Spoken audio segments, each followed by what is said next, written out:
देखिए, न्यूज आपने रिपीट कर दी है तो मैं इन सेक्टर से स्टॉक को ले लेता हूँ। पहले मेटल्स की बात यहाँ पर कर लेते हैं, और इस समय मेटल काउंटर पे अगले 2 दिन तक थोड़ी प्रॉफिट बुकिंग हो सकती है, लेकिन स्ट्रांग फंडामेंटल की वजह से ये आपको वापस से रिवर्सल देखने को मिलेंगे। यानी कि टाटा स्टील, हिंडाल्को, सेल और साथ में जेएसडब्ल्यू स्टील, इन स्टॉक्स पर थोड़ा बॉटम आउट होने की जरूरत हो रही है, और कहीं ना कहीं से 1-2 दिनों में ये कंसोलिडेशन कंप्लीट होती हुई नजर आएगी। तो फिलहाल इन स्टॉक्स पर अगर आपकी पोजीशन है तो आप बिल्कुल बने रहें, होल्ड करें, ऐड नहीं करें, ना ही यहां पर एग्जिट करने की कोशिश करें। थोड़ा सा इंतजार करना ज्यादा अच्छा होगा। दूसरी तरफ जो आपने बात सर कही, आप कह रहे थे कि एंटर मतलब ऐड नहीं करें, लेकिन अगर किसी को फ्रेश एंट्री करनी हो तो कौन से लेवल्स ऐसे होंगे जिनमें एंट्री करी जा सकती है? इन तीनों में, Tata steel, Hindalco and JSW steel की बात हम कर रहे हैं।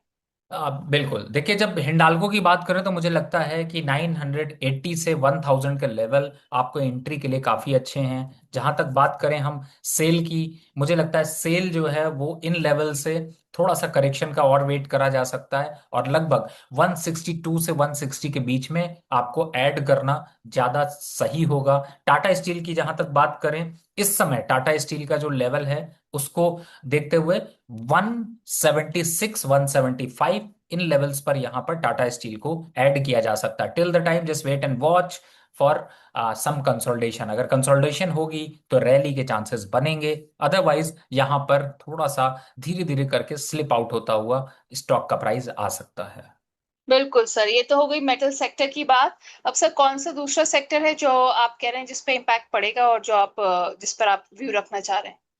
देखिए, दूसरा जो सेक्टर है वो है आईटी, और इस समय यूएस के जो हालात हैं उसको देखते हुए आईटी काउंटर पे लोगों का बड़ा सवाल होता है कि क्या यहाँ पर आईटी काउंटर के का बुरे दिन खत्म हो गए, या फिर क्या इनमें आपको खरीदारी करनी चाहिए, नहीं करनी चाहिए। मैं यहाँ पर अगर उसको बताऊं तो मुझे ऐसा लगता है कि आपको आईटी काउंटर पर अभी फिलहाल आने वाले 2 हफ्तों के लिए थोड़ा सा निगेटिव ट्रेंड देखने को मिलेगा। वापस से आपको इन सेक्टर्स में और इन सेक्टर के स्टॉक्स में आपको थोड़ा दबाव दिख सकता है। पहले नंबर पर आता है यहाँ पर सोनाटा सॉफ्टवेयर, दूसरे में टाटा एलेक्सी, तीसरे की बात करें सॉरी तीसरे की बात करें तो एलटीआई माइंट्री और नौकरी। ये स्टॉक्स ऐसे हैं जिनमें की एक गिरावट हो सकती है, इनमें बाय करने से बचना चाहिए। बिल्कुल सर, तो आप कह रहे हैं इनमें गिरावट हो सकती है। जो स्टॉक्स आपने बताए हैं, Sonata software, Tata Elxsi, LTI and Naukri, आपने यहाँ पर बताए हैं। तो ये चार स्टॉक्स आईटी सेक्टर के। तो सर यही दो सेक्टर्स हैं या कोई और सेक्टर भी है जिस पर आप अभी राय रखना चाह रहे हैं? नहीं, मेरे हिसाब से इनका डायरेक्ट इंटरनेशनल मार्केट से भी असर पड़ता है, प्लस चूंकि डॉलर और रुपी का इम्पैक्ट भी यहाँ पर साफ साफ नजर आता है, तो ये 2 सेक्टर ऐसे हैं जिन पे कि आपको ध्यान देना चाहिए। और सर आप जापानीज येन की बात कर रहे थे, तो उसके बारे में कुछ भी बता दीजिए। देखिए, की बात करें, जो जापानीज येन है उसका एक सीधा सीधा इम्पैक्ट जो है वो बॉन्ड मार्केट पर चलता है। तो अभी फिलहाल तो स्टॉक मार्केट के लिए कोई पॉजिटिव संकेत यहाँ पर नहीं नजर आ रहे हैं। तो बॉन्ड मार्केट में थोड़े से यील्ड जो है वो इंक्रीज होती हुई नजर आएगी। अगर यील्ड इंक्रीज होती है तो उसका इम्पैक्ट स्टॉक मार्केट पे और नेगेटिव पड़ेगा, यानी इंडेक्स में और आपको थोड़ी गिरावट देखने को मिल सकती अच्छा, आप कह रहे हैं इसका असर इंडेक्स पर ज्यादा पड़ेगा, तो है। ये चीज ध्यान में रखने वाली है यहाँ पर। अब सर शशिधर जी सवाल लेकर आए हैं भाग्यनगर इंडस्ट्रीज लिमिटेड पर। कह रहे हैं सर 3 महीने का व्यू बता दीजिए, क्या होना चाहिए इस पर? देखिए, मुझे तो ऐसा भाग्य नगर पे कुछ ऐसा नजर नहीं आ रहा कि मैं आपको 3 महीने के हिसाब से व्यू बताऊं। हाँ, आपकी जगह मैं होता तो रिसेंट डेज पे 350 का एक स्टॉप लॉस डाल देता, और अगर 350 के नीचे जाता तो प्रॉफिट बुक करके निकल जाता। बिल्कुल, तो 350 का स्टॉप लॉस यहाँ पे रवि जी ने सजेस्ट किया है, शशिधर जी आपको। सर तानला प्लेटफॉर्म्स अभी बाय किया जा सकता है क्या? सुबह नंदी जी पूछ रहे हैं। अगले 2 वीक, एक वीक के बाद बाय करिएगा तो ज्यादा अच्छा है, लेकिन अगर आप पोजीशन एकुमुलेट करना चाहते हैं तो बिल्कुल ले सकते हैं। बिल्कुल सर। सर और यहाँ पर विपुल जी हैं, पूछ रहे हैं सर एचडीएफसी उभरेगा भी या नहीं उभरेगा? आप छोड़ दीजिए, बेच दीजिए, जिस दिन आपने सेल कर दिया उस दिन जरूर बढ़ेगा, इसलिए आपका सेल करना ज्यादा जरूरी है। अच्छा सर, अभिषेक जैन जी पूछ रहे हैं बीएमडब्ल्यू वेंचर्स का स्टॉक 2 साल के लिए बाय करें तो सर सही रहेगा या नहीं? देखिए, BMW वेंचर्स का स्टॉक अगर देख रहे हैं तो वो 57 रुपए चल रहा है, 2 साल के हिसाब से बाय करते हैं, तो मुझे ऐसा बहुत स्ट्रांग फंडामेंटल तो नहीं दिखाई दे रहा है कि मैं आपसे कहूं कि नहीं आप इसको बिल्कुल बाय करके रखिए। मेरे हिसाब से आपको अदर लिक्विड स्टॉक पर फोकस करना चाहिए। बिल्कुल, तो ये हो गई राय बीएमडब्ल्यू वेंचर्स पर। अभिषेक जी आपको। अब विपुल कुमार सिंह, आप बार बार आप सवाल भेज रहे हैं, आप रिक्वेस्ट भी कर रहे हैं कि मैम सवाल ले लीजिए। मैं आपका सवाल ले तो ले रही हूँ, पर आपने हमारी मेंबरशिप नहीं ली है अभी तक। आपसे रिक्वेस्ट है कि प्लीज हमारी मेंबरशिप ले लीजिए, ताकि आपका सवाल हम ले पाए। आपके नाम के अगेंस्ट एक स्टार साइन आ जाता है, तो क्या होता है कि एक प्रेफरेंस जो लोग मेंबर्स होते हैं उनके सवालों को दी जाती है। तो I request you to kindly upgrade to the membership. फिलहाल आपका सवाल विशाल मेगा मार्ट पर है। इन्होंने खरीदा हुआ है 135 के रेट पर। कह रहे हैं सर 1 ईयर तक होल्ड कर सकता हूं मैं। कह रहे हैं ये मेरा बाइंग प्राइस आएगा या नहीं आएगा।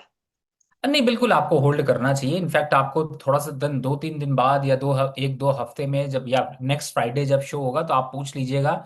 हम लोग कोशिश करेंगे कि इसको थोड़ा सा एवरेज की आपको राय दे पाएं, और एवरेज के लिए सही टाइम का इंतजार करिए, जरूर एवरेज करेंगे। बिल्कुल सही टाइम का इंतजार कीजिए, एवरेज भी करने का वक्त आएगा। लेकिन अब मेंबरशिप लेकर सवाल पूछिएगा, हमें खुशी होगी अगर आप हमारी मेंबरशिप लेंगे। अब मनोज दास जी सर सवाल लेकर आए हैं टीवीएस पर। कह रहे हैं टीवीएस मैंने लिया हुआ है सर, काफी लॉस में हूँ। कह रहे 4404 यानी 4404 पर लिया हुआ है इन्होंने। कह रहे हैं क्या करूं, जब भी लेता हूं तब गिर जाता है। देखिए, 4004 पर लिया है तो इस समय 4400 पे। 4404 पर सर। सर देखिए, पहली बात है कि उड़ता हुआ तीर पकड़ने की कोशिश मत करिए, और अगर आप उड़ता हुआ तीर पकड़ेंगे तो बहुत चैनल्स को फॉलो करना बंद कर दीजिए, क्योंकि कई बार ऐसा होता है कि आप हमेशा स्टॉक उन चैनल के दबाव में ले लेते हैं। शायद मेरे ख्याल से आपको मेरी बात थोड़ी बुरी लग सकती है, बट सर, पेन तभी होता है जब आप ऐसा स्टॉक, पहली बात है आप एक बार चार्ट देखिए। चलिए, आपने जब आज छेड़ ही दिया है तो आप थोड़ा सा डांट भी खाइए। मुझे बताइए कि टीवीएस मोटर का चार्ट, एक तो पहली बात है कि पहली बार जब इसमें हाई बना था 2700 का, कौन बाय दे की राय देता है। दूसरी बार 4000 के, 3400 के ऊपर आ गया तो कौन बाय देता है। अब आपने खरीदा देखिए कहाँ है, स्टॉक की चाल देखिए। जो स्टॉक 19 जून 2023 में 1300 रुपए का था, उसको 4000 पर खरीदेंगे तो क्या होगा।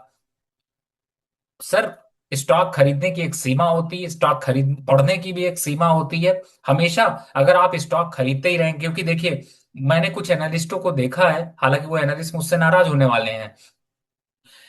बहुत से लोगों के जवाब होते हैं कि अरे ये कंपनी तो कभी कुछ कुछ हो ही नहीं सकता, ये जा ही नहीं सकती, ये एकदम इतनी मजबूत कंपनी है, इसका क्या होगा। सर, हिस्ट्री रिपीट करती है, और हिस्ट्री में आपको मैं अगर कंपनियों के नाम बताना शुरू करूंगा तो आप भूल जाएंगे कि ये कंपनी भी डूब चुकी है, ये कंपनी भी गायब हो चुकी है। तो स्टॉक मार्केट का माई बाप सिर्फ इतना ही है कि ट्रेंड ही आपका फ्रेंड है, बाकी सब कोई आपके साथ विलेन है। तो यहां पर मुझे लगता है आपने गलत जगह बाय किया है। टेक एग्जिट, अगर आप एग्जिट कर सकते हो कर लीजिए, नहीं तो 4000 की तैयारी बिल्कुल कर लीजिए। बिल्कुल, तो ये हो गई आपको राय टीवीएस मोटर पर मनोज दास जी। आप थोड़ा पहले भी आके राय ले लेनी चाहिए थी इस पर। और सही टाइम पे एंट्री जरूरी होती है, और उससे ज्यादा जरूरी होता है सही टाइम पे एग्जिट, और उसके लिए जरूरी होती है सही टाइम पे सही राय और अपनी रिसर्च भी कंपनी के बारे में। तो ये सारी चीजें आपकी बैंग ऑन होनी चाहिए, क्योंकि आखिरकार पैसा है आपका। हम लोग हमेशा कहते हैं डीआरएस इनसाइट्स पर हम एक्सपर्ट्स लेकर आते हैं जो किसी भी रजिस्टर्ड मार्केट एक्सपर्ट्स होते हैं, और साथ में बहुत ही क्रेडिबल मार्केट एक्सपर्ट्स होते हैं जिनकी एक बहुत अच्छी वैल्यू है मार्केट में और बहुत रिस्पेक्ट है। पर फिर भी हम आपसे कहते हैं आप अपनी रिसर्च कीजिए और अपने फाइनेंशियल एडवाइजर की सलाह पर ही कोई कदम उठाइए।